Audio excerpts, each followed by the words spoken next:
Hello there, you're watching Debrief on CNN News 18. I'm Maha Siddiqui. The dragon has refused to budge from India's border in eastern Ladakh for 14 months now. Yes, over 420 days, military and diplomatic talks continue, but China has declined from disengaging at crucial friction points apart from Pangong Lake. Last year, in this month, India lost 20 of its soldiers trying to protect its territory in the most inclement weather up in the inhospitable environment in the Himalayas.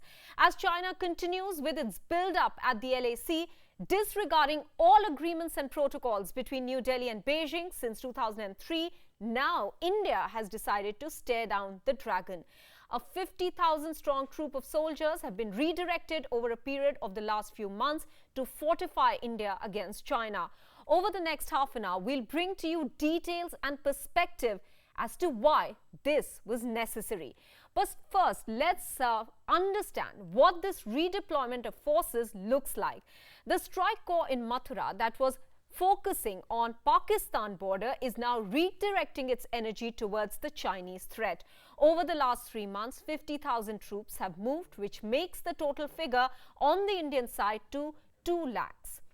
Now, India has been repeatedly saying since last year that its forces are only mirroring what the Chinese have done in April last year, boost their forces on the LOC as against the set protocols to keep the forces minimal in order to maintain peace and tranquility on the border. Defense editor Shreya Dhondial with the details. June 15, 2020, a day that forever changed India's relationship with China.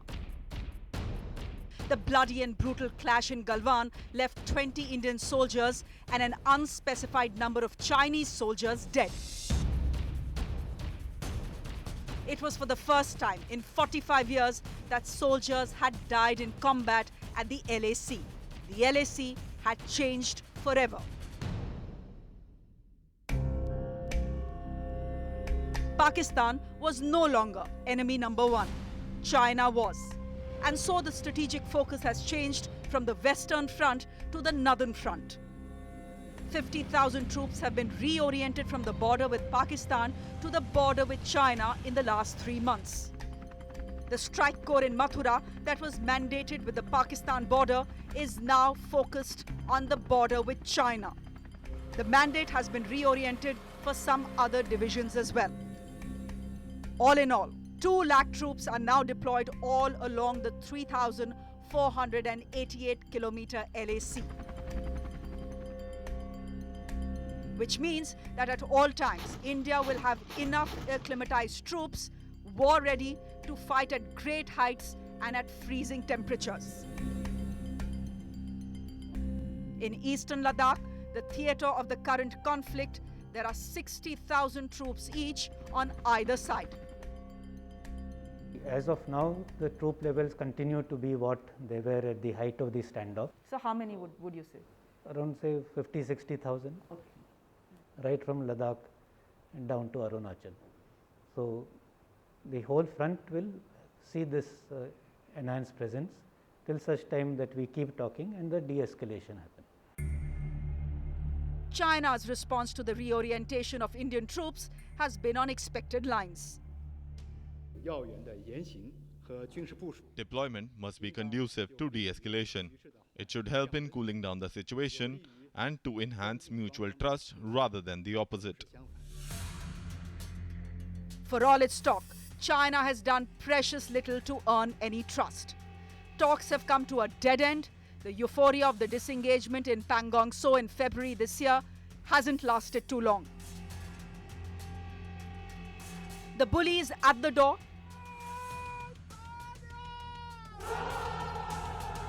Indian troops are standing against it like a wall. Our deployment at the LAC is no longer defensive. It is what military experts call offensive defense. In New Delhi, I'm Shreya Dhondial.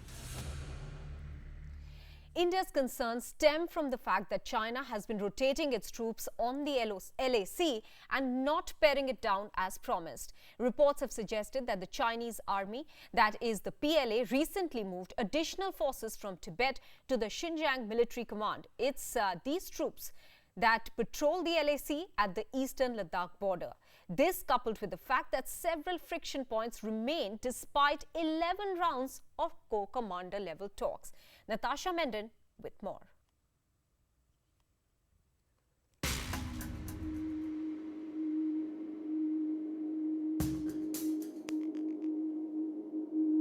The pullback at Pangong Tso turned out to be a false dawn. Several pressure points remain, whether it be Gogra, Hot Springs, Depsang Plains and Demchok. While things at the LAC have been relatively calm the past year, PLA troops really haven't dwindled in numbers.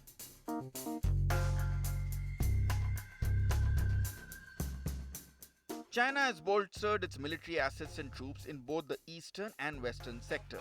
There's been a heavy build-up in the Galwan Valley along the borders China shares with Himachal Pradesh and Uttarakhand. In the northeast, the PLA has stationed troops and built permanent structures along the Sikkim and Arunachal border. It's unclear how many Chinese troops are deployed at the LAC, but reports suggest that the PLA recently moved additional forces from Tibet to the Xinjiang Military Command, the troop responsible for patrolling the disputed areas. Barely 75 to 100 kilometers away from India's forward post, the PLA has also erected new buildings, bomb-proof bunkers for fighter jets, and new airstrips. China has also brought in long-range artillery, tanks, rockets, and twin-engine fighters in the past few months. Last month, PLA troops held an exercise in the training area near eastern Ladakh. Infrastructure development is a continuous process. After all, when you are deployed, you don't want to be deployed in harsh conditions or with substandard facilities for months to come. So, obviously, he is also improving his facilities and his infrastructure, his storage, and so are we. But we are monitoring each of these developments, and let me assure you that we are in no way lacking or no way behind in our infrastructure development.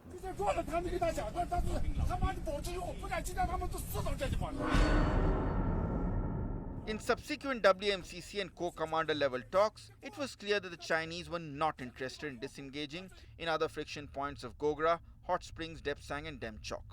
Instead, the Chinese are beefing up their military infrastructure, expanding runways and building bomb-proof bunkers to keep fighter jets. The Raksha Mantri in Ladakh said it as it is. क्या जिन मुद्दों को लेकर विवाद है उसका कोई अस्थायी समाधान नहीं निकाला जा सकता? बातचीत के द्वारा अस्थायी समाधान नहीं निकल सकता? हम पड़ोसी थे, पड़ोसी हैं और पड़ोसी रहेंगे। मैं सारे पड़ोसियों की बात कर रहा हूं। मुझे अपने सेना की शौर्य और पराक्रम पर विश्वास है। आंख दिखाने वालों को माकूल जवाब देने की कुवत भी हमारे देश की सेना के जवानों के अंदर है। The fear now is that with such massive deployment on both sides, a small misstep could spiral into a full-fledged conflict. But one thing looks certain. It's going to be another long and harsh winter at the LAC. With Natasha Menden, Ritangshu for CNN News 18. Strategic Affairs expert Brahma Chalani is now joining us on the show to help us understand this current situation at the LAC. Many thanks for speaking with us. First of all, why do you think that India is redirecting more forces towards the LAC currently? The military standoffs with China, which are in multiple areas, are about to enter the 15th month with no end in sight, largely because China refuses to roll back the land grabs it made by stealth in April 2020. The intruding PLA forces remain well dug in. Instead, China has sought to consolidate its hold on the occupied border areas through a military buildup. And that buildup has included deploying newly recruited Tibetan soldiers and engaging in frenzied construction of new military infrastructure along the frontier. Okay. So in response, India has sought to match China's military deployments in order to avert any further territorial loss and to exert pressure on the Chinese forces that are holding the seized areas. And also, there is an additional reason because these standoffs are happening in high altitude, in hospitable areas. That's right. There is need to rotate troops. So you need to rotate troops quite frequently. But Brahmachalani, it's the troops that were to focus on the LOC that have been redirected to the LAC as per reports. Now, going by the statements that India had made in the past that it's ready for two front wars, then isn't deployment at the LOC equally important? I don't think the LOC's security is being lowered or being compromised in any manner. But we always have reserve troops. These reserve troops are deployable on either front. So this additional force deployment along the Himalayan frontier is largely from the reserve category. Okay. So without in any way weakening India's defenses along the LOC. And one has to also factor in one additional thing, which is that China's intransigence has hardened. The military talks have gone nowhere. The Gogra hot springs, Depsang, Demchok intrusions remain the same. That's right. The Chinese Yes. refuse to roll back their land grabs. And in fact, the Chinese are seeking to advance this 10 miles forward, 5 miles back strategy. Beijing recently suggested the two countries should meet each other halfway. Meeting halfway would be a win-win for China. That's right. It yes. would literally win twice. Not only would China retain its core land grabs, it would force India to legitimize their Chinese capture. So this approach illustrates China's definition of give and take. The other side gives and China takes. So, Brahmachalani, then help us understand what explains India in the press releases when WMCC, that is diplomatic level talks, take place, talking about a solution that is mutually acceptable. Well, India's preferred option is a negotiated settlement. It is seeking to persuade China that it's in China's own long-term interest to have a stable relationship with India. And that stable relationship hinges on China disengaging and de-escalating the border situation. India has refused to buckle. India has more than matched China's Himalayan military deployments, but made it very clear that bilateral ties cannot return to normal as long as disengagement and de-escalation don't happen. But India's choices are limited. The fact is that India has so far failed to evict the Chinese from the areas that they have seized. And there are some ominous long-term implications of what's happening. The Chinese military buildup along the frontier either signals that Beijing sees war as likely, or that Beijing intends to ramp up sustained pressure on India over the long term. In fact, China's actions threaten to turn the Himalayan frontier into a hot border. And if it becomes a hot border, it will mean for India the diversion of even greater resources for frontier defense. Yes. And such a scenario will not only make it more difficult for India to focus on its broader strategic competition with China, but will also further strengthen China's nexus with Pakistan.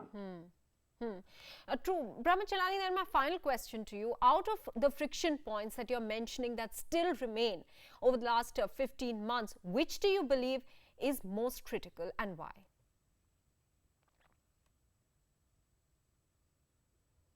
Well, first, there's one point that one has to keep in mind, that these standoffs are happening in multiple areas. And these areas stretch from Ladakh to Sikkim and to Arunachal Pradesh. The biggest standoffs, of course, are in Ladakh. And if you remember that the 1962 war lasted 32 days, by contrast, the China-India military standoffs are entering the 15th month. So this is the longest period of military confrontation since China became India's neighbor in the early 1950s by occupying Tibet. However, there are a couple of things about India that I wish to point out. First, the developments that have happened since last year do not redound to India's credit. First, why was India caught napping? India was caught napping when the Chinese came in and occupied key strategic areas. And second, since those developments, India has shied away from ratcheting up pressure on China. Even as Indian forces remain locked in multiple standoffs with the PLA, the Indian government has refused to impose any diplomatic and economic sanctions on China. There was so much tension on the initial Indian actions, including banning Chinese apps. Yes. But India has failed to ratchet up pressure on China. And not ratcheting up pressure on China really suits China because it allows China to hold on to its land grabs. It allows China to continue on its frenzied military infrastructure buildup, on deploying additional forces against India. So India has to change its course. Right. And I think deploying additional forces along the Himalayan frontier is certainly warranted. All right. Because of China's military buildup. But India has to do more diplomatically and politically. All right. Brahmachalani, many thanks for speaking with us. Certainly the point that you're making is that the calibrated response that India had undertaken initially should have continued to build pressure on China. But nonetheless, now India is deploying more troops at the LAC. Brahmachalani there speaking with us, giving us more perspective into why this redirecting of troops towards the LAC is being done. Meanwhile, one of the most critical points of the friction for India remains the Depsang plains. No disengagement has even started here despite 14 long months that have passed. Why are the Depsang plains so very vital to India and what's at stake here? That's because India has invested smartly in the strategic location to counter any threat from China.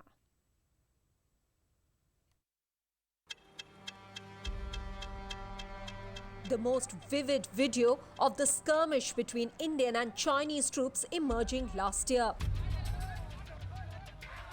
The soldiers are seen using fists to hit each other as both sides claimed the territory on which the other was standing as theirs. Since then, the two sides have only been able to disengage at Pangong Lake.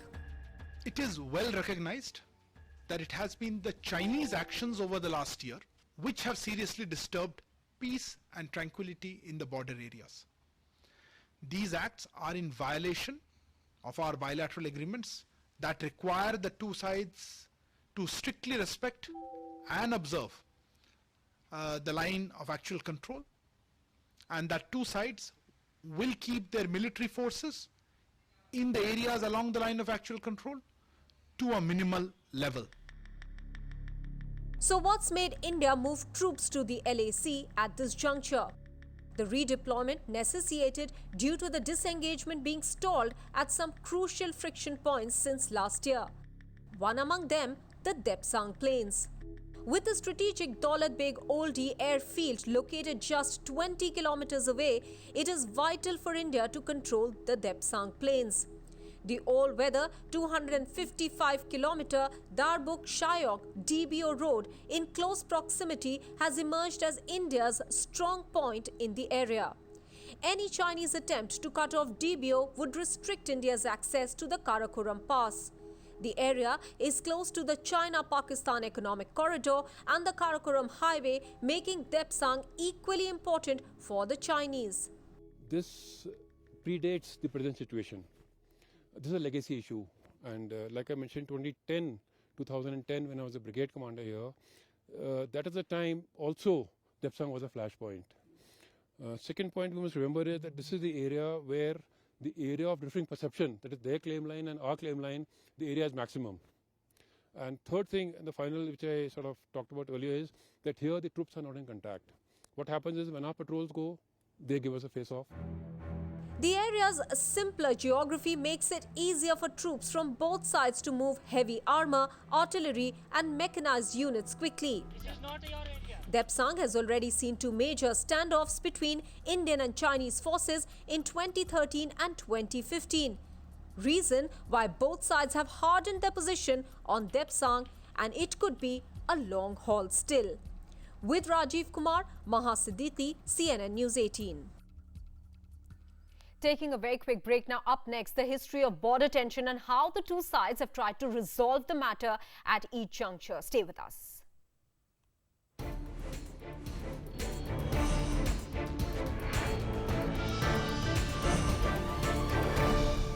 Welcome back. It's a year to the Galwan clashes, a year that has brought the Indian-Chinese relationship to the crossroads. At the root of the problem is the boundary question that has lingered since 1940. 1956 was when the Chinese made their first intrusion in Barahoti. The relationship that went downhill at that time managed to see some stability for 30 years till the disruption in eastern Ladakh last year.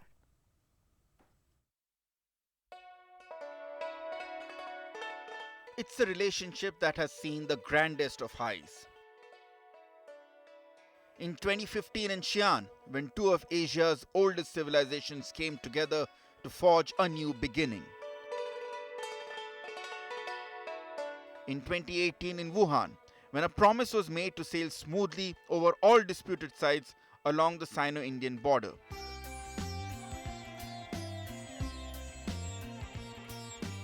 In 2019 in Mahabalipuram, when a pledge was taken to celebrate the 70th anniversary of Sino-Indian ties in a befitting manner. But it's also a relationship that has seen the ugliest of lows.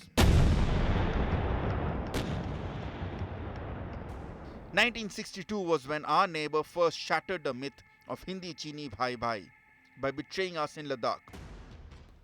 They ended up with 38,000 square kilometers of our land, leaving us with just our bruised pride.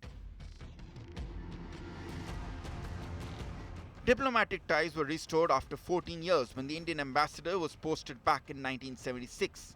But the bonhomie along the borders was never restored again. In 1967, in Sikkim's Nathula, 80 Indian soldiers were martyred and 400 Chinese troops killed. 8 years later, in Tulungla in Arunachal, an Assam Rifles patrol was ambushed and 4 Indian soldiers were martyred. But Galwan 2020 changed the rules of the game forever. For the first time in 45 years, lives were lost along the McMahon line. This time though, Beijing was made to realize that it had crossed a Lakshman Rekha. आपकी fire हुई देखी है और आपकी fury भी। साथियों, विस्तारवाद का युग समाप्त हो चुका है। The skirmish at Galwan, which took the lives of 20 brave Indian soldiers and many more PLA troops, came at the heels of several border provocations from Ladakh to Arunachal Pradesh. We saw this in 2013 in Depsang, in 2014 in Chumar, in 2017 in Doklam, and now in 2020 at the Galwan Valley and at Pangong So. But unlike the past, India has gained the upper hand in Ladakh and China is now singing a different tune. 1 year later, we have disengaged, but we have yet to de-escalate, and de-induction seems to be a pipe dream. 1 year after Galwan, Xi has still not spoken a word so far on the border issue. His handshakes and smiles, as they say, are deceptive. Ritangshu Bhattacharya for CNN News 18. Well, that's it then for today. Thanks for watching. Bye-bye.